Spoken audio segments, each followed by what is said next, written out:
இந்த நாளின் காலை வேளையிலே ஆண்டவர் நமக்கு தருகிற வார்த்தை ஆதியாகமம் 31வது அதிகாரம் 42வது வசனம். என் பிதாவின் தேவனாகிய ஆபிரகாமின் தேவனும் ஈசாக்கின் பயபக்திக்குரியவரும் என்னோடே இராமற் போனால் நீர் இப்பொழுது என்னை வெறுமையாய் அனுப்பிவிட்டிருப்பீர். தேவன் என் சிறுமையும் என் கை பிரயாசத்தையும் பார்த்து நேற்று ராத்திரி உம்மை கடிந்து கொண்டார் என்று சொன்னான்.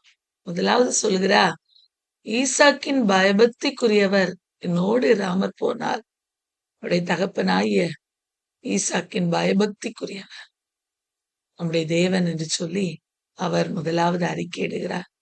அடுத்து சொல்றார், அவர் மாத்திரம் என்னோடு இல்லாம இருந்திருந்தா இன்னைக்கு நான் வெறுமையா போயிருப்பேன். என்னுடைய சிறுமை, என்னுடைய கை பிரயாசத்தையும் ஆண்டவர் பார்த்து சத்ருவுடைய கையிலே என்னை அவர் ஒப்பு கொடுக்கவில்லை. உம்முடைய கையிலே என்ன ஒப்பு கொடுக்கல. அதனாலதான் அவர் உம்மை கடிந்து கொண்டார் என்று சொல்லி யாக்கோபு சொல்கிறார். இந்த காலை வேளையிலே அன்பான தெய்வ பிள்ளையே, நம்முடைய ஆண்டவர் மாத்திரம் நம்மோடு இருப்பாரே, ஆனால் நம்மை அவர் எந்த எதிரியினுடைய திட்டத்துக்கும் அவர் ஒப்பு கொடுக்கிறதே இல்லை. ஒப்பு கொடுக்கவே மாட்டார். பிரியமானவர்களே, யாக்கோபனுடைய வாழ்விலே பாருங்க, ஒரு நாளிலே அவன் மாமனாகிய லாபானுடைய வீட்டை விட்டு அவன் ஓடி போகிற சூழ்நிலைமை வந்தபோது லாபான் அவனை என்ன வேண்டுமானாலும் செய்திருக்கலாம்.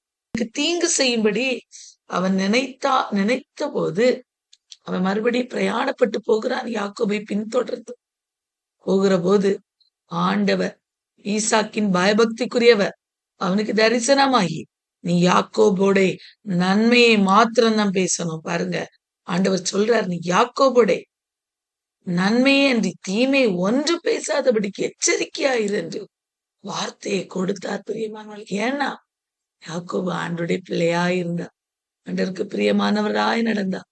அவருடைய வாழ்விலே ஆண்டவர் அப்படி அந்த லாபானை கடிந்து கொள்கிறதற்கு யாக்கோபனுடைய வாழ்விலே அநேக விசேஷித்த காரியங்கள் காணப்பட்டது. பிரியமானவர்களே, ஆகவேதான் ஆண்டவர் அவருடைய சிறுமையின் கையின் பிரயாசத்தையும் பார்த்து அவனை வெறுமையாக அனுப்பாதபடிக்கு அவனுக்கு விரோதமாய் வந்தவருடைய கையின் நின்று ஆண்டவர் தப்புவித்தார். இந்த காலவேளையிலே நம்மையும் அவர் தப்புவிக்க வல்லவராயிருக்கிறார். நம்முடைய வாழ்விலே எத்தனை பேர் நமக்கு விரோதமாய் எழும்பி வந்தாலும் அவருடைய கைகளிலே அவர் ஒப்பு கொடுக்கவே மாட்டார். பிரியமானவர்களே, இந்த நாளிலே நாம் பார்க்கும்போது நம்முடைய தியானத்துக்காக எடுத்துக்கொண்ட வேத பகுதி ஆதியாகமம் 31வது அதிகாரம். பாருங்க, அந்த 31வது அதிகாரத்திலே யாக்கோபு தன்னுடைய வாழ்விலே பட்ட அநேக போராட்டங்கள், பிரச்சனைகள் எல்லாவற்றையும் அழகாக அதிலே சொல்லி இருக்கிறதை நாம் பார்க்கலாம். பிரியமானவர்களே, ஆண்டவர் நம்முடைய சிறுமையை பார்த்து நம்மை வெறுமையாய் அனுப்பாததே யாக்கோபுடைய வாழ்விலே அவ்வாறு செய்தார். காலை வேளையிலே நம்முடைய வாழ்விலும் அவர் செய்ய வல்லவராய் நம் அருகாமையில் நின்று கொண்டிருக்கிறார். விசுவாசத்தோடு இந்த வார்த்தைகளை நாம் ஏற்றுக்கொள்வோம். ஆண்டவர் நிச்சயமாய் நம்முடைய வாழ்விலே பெரிய காரியங்களை செய்வார். பிரியமானவர்களே, முதலாவதாக இந்த அதிகாரத்தை நாம் பார்க்கும்போது அதிலே லாபான் பாருங்க, யாக்கோபு தன்னுடைய மனைவி இடத்திலே சொல்லுகிறார், உன்னுடைய தகப்பனுடைய முகம் நேற்று முந்தைய நாள் இருந்ததை போல நன்றாக இல்லை, அது வேறுபட்டிருக்கிறதை நான் பார்க்கிறேன்.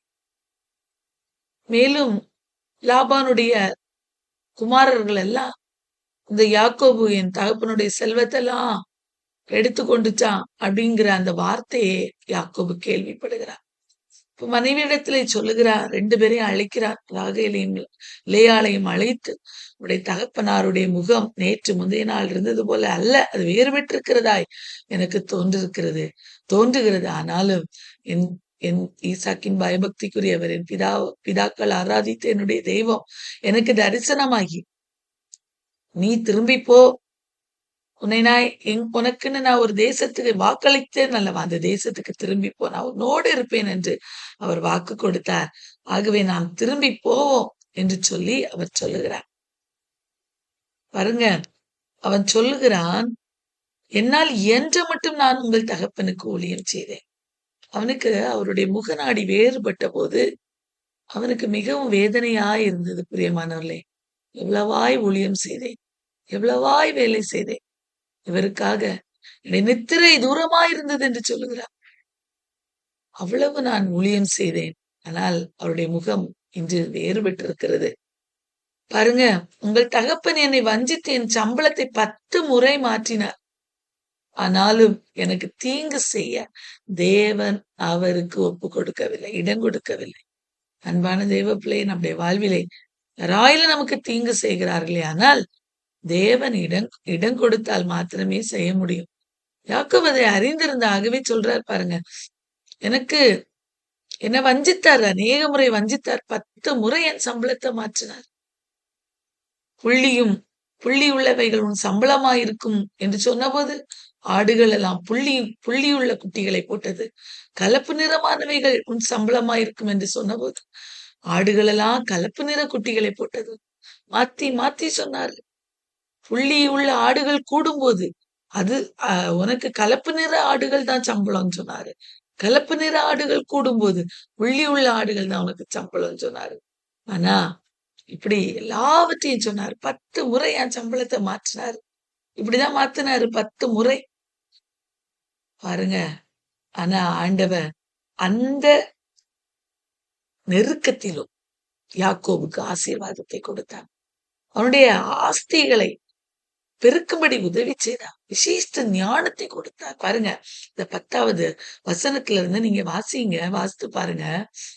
ஆண்டவர் அவனுக்கு ஒரு தரிசனம், சொப்பனத்தை கொடுத்து, அந்த சொப்பனத்துல அந்த ஆடுகள் பொழிகிற காலத்திலே அது எப்படி பொழியும், அது எந்த மாதிரி நேரத்துல அது புள்ளி உள்ள குட்டிகளை போடும், கலப்பு நிற குட்டிகளை போடும் என்று ஆண்டவர் அவனுக்கு ஒரு விசேஷித்த அந்த சொப்பனத்திலே விசேஷித்த காரியத்தை அவனுக்கு காண்பிக்கிறார். ஆண்டவருடைய பிள்ளை அல்லவா, இந்த உலகத்தின் மனிதர்கள் ஒடுக்கும் போது ஆண்டவர் அவர்களை கைவிடுகிறதே இல்லை. அவர்களுக்கு விசேஷ ஞானத்தை கொடுத்து அந்த மாதிரிப்பட்ட சிச்சுவேஷன்ல இருந்து அவர்களை தப்பி போகும்படி அவர் உதவி செய்கிறவர்.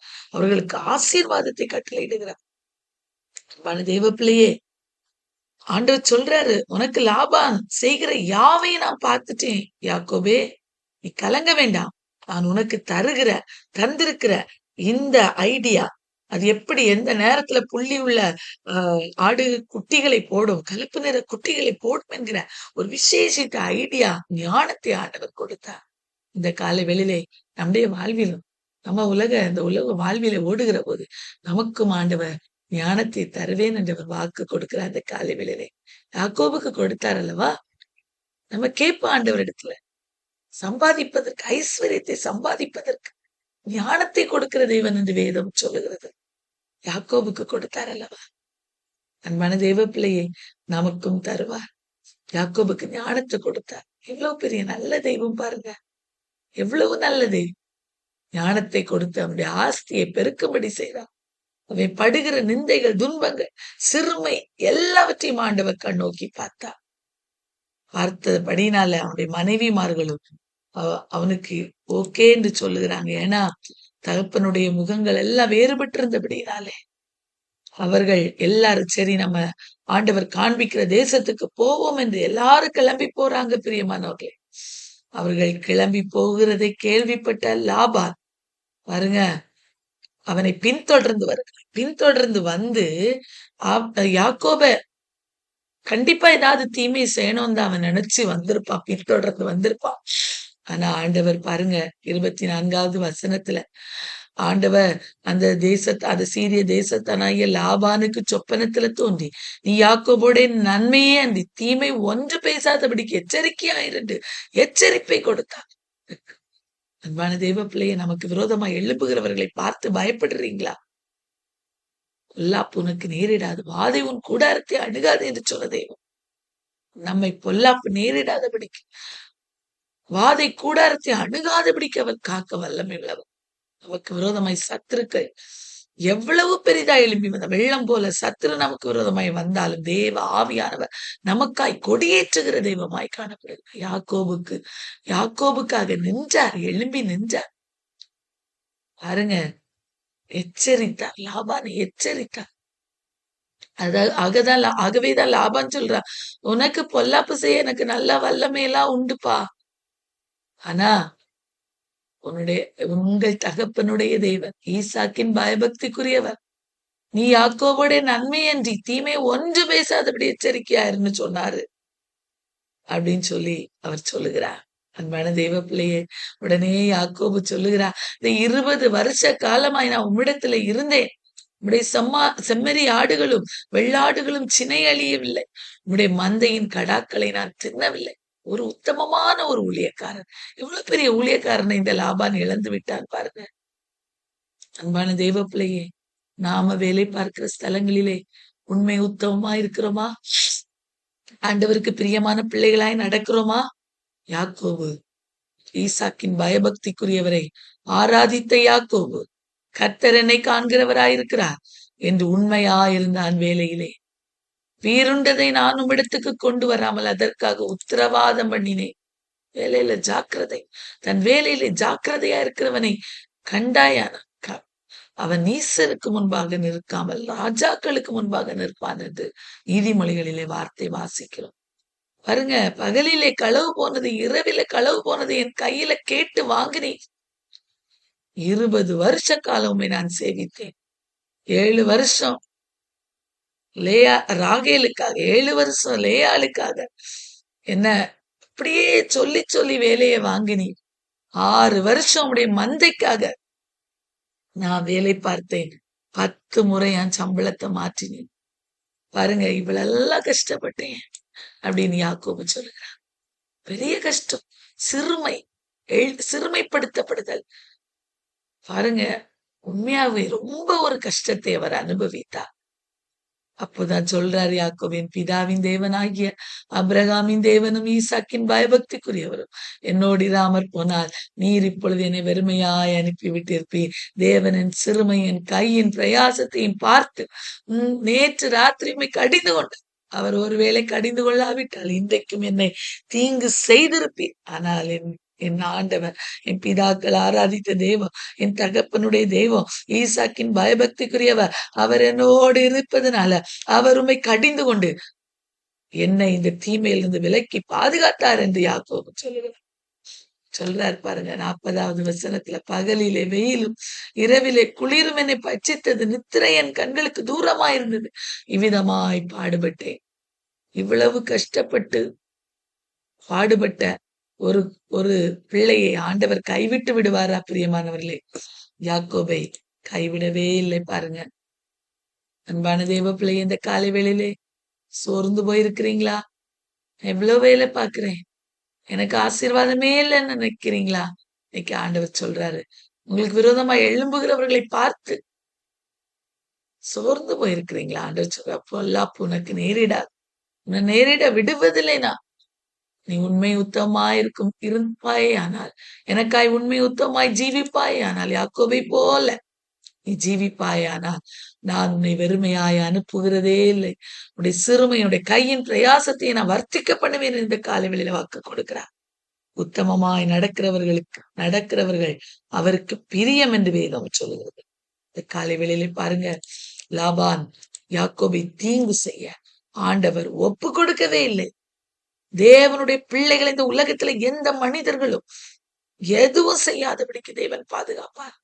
இந்த காலையில் இந்த வார்த்தையை பிடித்துக் கொள்ளும். ஆண்டவரே, யாக்கோபுக்கு எவ்வளவு ஒரு காரியத்தை நீங்க செய்றீங்க, அது போல என் வாழ்வில செய்யுங்கப்பா என்று நம்ம கேட்போம். நிச்சயமாய் ஆண்டவர் பெரிய காரியங்களை நம்முடைய வாழ்விலை செய்வா. அவர்கள் 2 பேரும் உடன்படிக்கை பண்ணி பிரிந்து போகிறார்கள். பிரியமானவர்களே, இந்த காலை வேளையிலே இந்த வார்த்தை மூலமாய் ஆண்டவர் நம்மை ஆசீர்வதிப்பாராக.